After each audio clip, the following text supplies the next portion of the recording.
Hello, I want to show you what I do for infinity writing. Infinity writing is kind of based on, well, it's mostly figure eight writing that Dianne talks about. Um, and I also add the spell to write and read phonogram sounds with the letters because I just think that it's a good idea to do both at the same time. And I have made this graphic myself. So I will kind of talk about this in just a minute, but basically letters that have a circle first and then a line, like A and D, the circle part goes counterclockwise. Letters that have the line first and then the circle, like B, and H isn't a circle but it humps over, those letters go clockwise. So that's kind of the premise of all of this.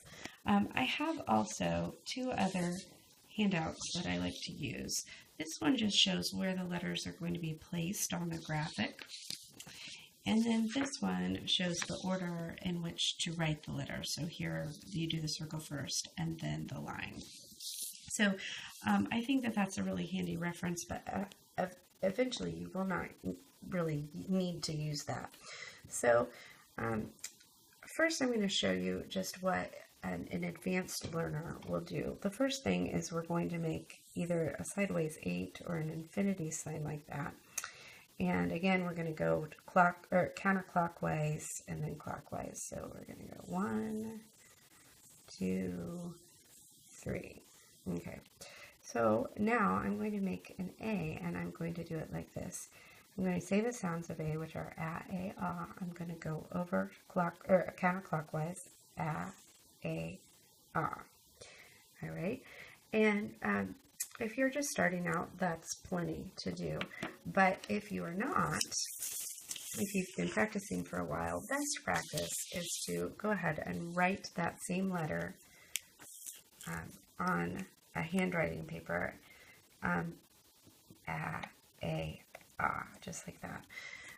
Just because that helps cement it. You've got two times to practice, and you're really working on making the letter correctly. So I'm not going to write on this paper anymore, but you get the idea. The next letter is B, and again, I'm not even going to erase any of this. I have it in a page protector, so I can erase it at the end, but we're just going to go down, B, and see we went clockwise. Okay, the next one is K, S. C says K and S, and you might want to remind them that C says S before E, I, or Y. Okay, D is going to go right here.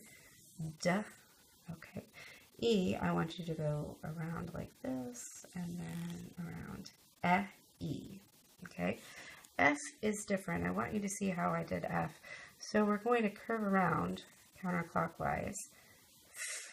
Okay, that's F. And have them really practice that because, you know, we're going to start up above the dotted line here for F. So I want you to make I want to make this clear. This is not any sort of dotted line where things are. F looks weird here, but it's just to really make sure that they start at the top and curve around.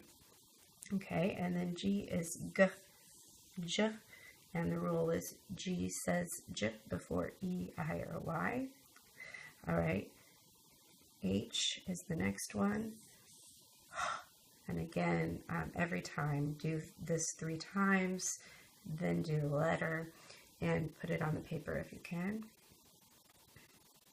I is I. J is J. K is going to be like this. K. L is easy, okay. O, there. Okay, so we're adding an extra hump there. And N is N. O is over here. A, O, U. P is P. Q will be Q, like that. R is R. S. S is a little funny too. So we're going to use this top curve and then curve around it and then use the bottom. S and Z. U is over here. U, V is V, W is W, X, X, Y is over here, Y, I, and Z is Z. Okay, so you see that I've made a huge mess of my paper, but I can just erase all of that, no problem, and you can use it again.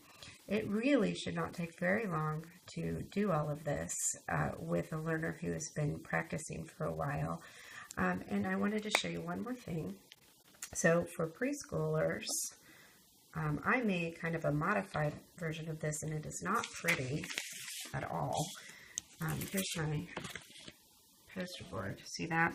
It's much bigger, and I just thought it'd be fun to use a car or something. And so for your A, you could say a, like that, and you get the idea. B. Okay. If your learner is not really into cars, you could use, I don't know, an Elsa doll or anything that they're interested in, and have them walk around the sidewalk or whatever you want. So that's kind of how I am using this infinity writing. I think that is really good for making the letters correctly, and I have found that students that make their letters correctly are more likely to spell correctly and even to read. So I think it's really a great thing. I know that some of you might have some, different kids that may learn a little differently. I was thinking about this for my friend with a child who is nonverbal. I still think that it would be good to learn the sounds even if he's not saying them. So you, as the mother, could say, hey, how do you write a, and then he could make his car do that or whatever. So I think that even if they're not speaking, it's still possible to learn some of the sounds. And if not, you can still just work on writing. Yeah, let me know if you have any questions, but this is my infinity writing.